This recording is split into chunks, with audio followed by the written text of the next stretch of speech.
আনুষ্ঠানিকভাৱে মই এতিয়াই বুঢ়া আঙুলি এটা দেখুৱাই দিছোঁ।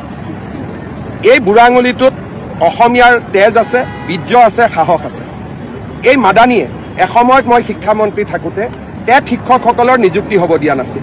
তৰুণ গগৈ ডাঙৰীয়াৰ লগত লগ লাগি আমাৰ অফিচাৰক ৰুমত মাতি নি কন্দুৱাইছিলে। আজিও অফিচাৰগৰাকী অসমতে আছে।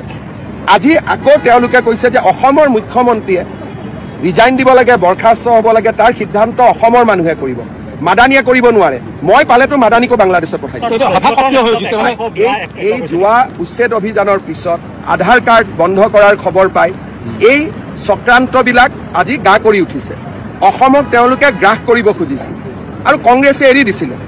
কিন্তু আজি সৰুকৈ হ'লেও অসমৰ ৰাইজে মথাউৰি এটা বনাইছে। আজি চৰকাৰী চাকৰি খিলঞ্জীয়া লৰাই পাইছে। আজি মাটিৰ অধিকাৰ খিলঞ্জীয়াই পাইছে। উচ্ছেদ যোন উচ্ছেদ হ'ব লাগে সি উচ্ছেদ হৈছে। য'ত আধাৰ যোনে পাব লাগে পাইছে, নাপাবলগীয়াই পোৱা নাই। বাংলাদেশী চিনাক্ত হ'লে আগৰ দৰে কোৰ্ট ডিটেনশ্যন কেম্প নহয়, পোনে পোনে পাৰ কৰাই দিছোঁ। এই কথাবিলাকৰ কাৰণে স্বাভাৱিকভাৱে তেওঁলোক নাৰাজ হ'ব। মোৰ কোনো আপত্তি নাই।